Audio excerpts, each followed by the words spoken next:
My Garden Over Gaza, written by Sarah Musa, illustrated by Sofia Bazlamit.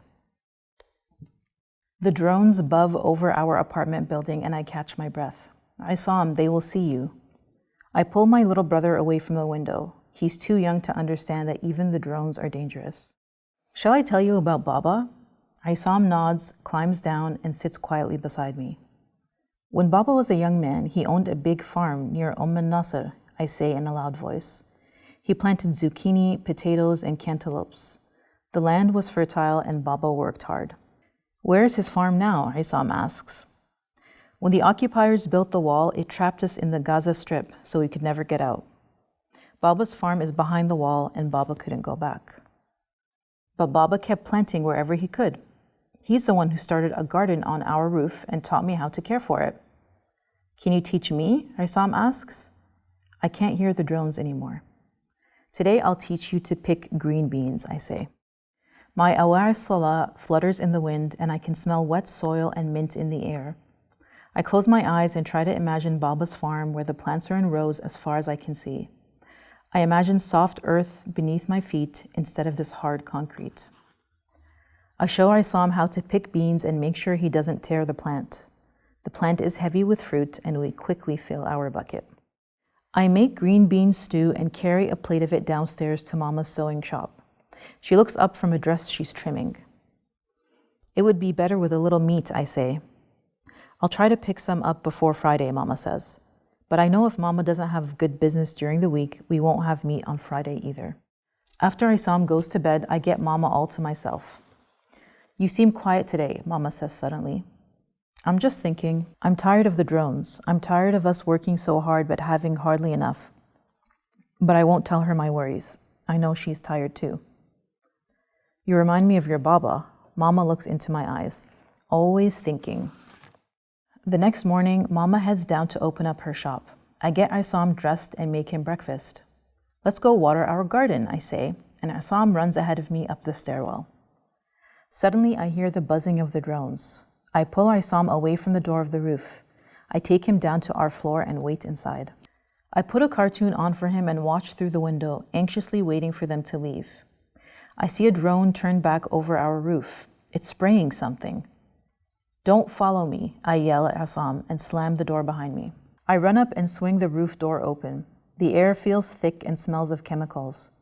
I grab a plastic sheet from the bin and throw it over my plants, but they are already wet with the spray.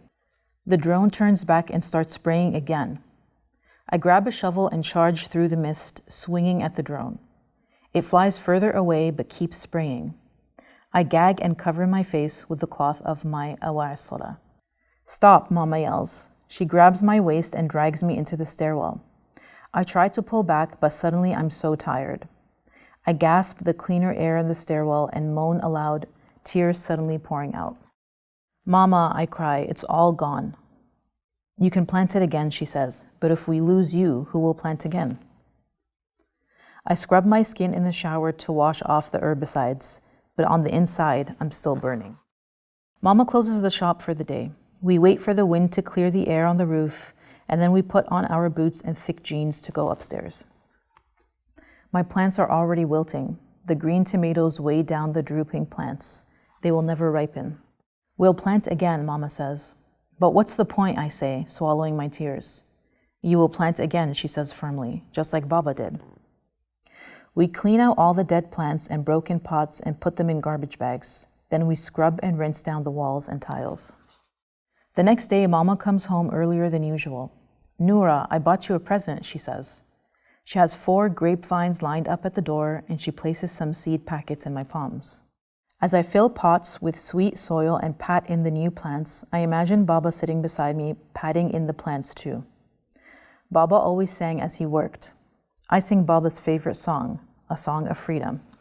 They think we will give up, he had said to me once, but we never will. No matter what happens, I know I'll never stop planting. Someday I will go back to Baba's farm. Someday I will return. And at the back of the book, there's some facts about Gaza. So Gaza, or Gaza, is a strip of land on the southwestern coast of Palestine where over 2 million people live.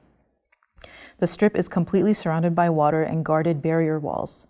There are a few entry points in and out of Gaza, but these are heavily regulated. It is nearly impossible to get a permit to leave. Limited resources and the overcrowding are only part of the problem. Since the government of Israel controls the entry points into Gaza, they will often prevent food, medicine, and other necessities from entering. Drones are sent into Gaza on a regular basis. Some drones are sent to surveil, some are sent to attack, and some are sent to spray herbicides on crops and gardens to further limit and control the available food. The people of Gaza are amazingly resourceful. They reuse concrete from fallen buildings to build new ones. They invent new versions of things like electric cars or methods of growing plants. Roof gardens are common in Gaza because they help feed families.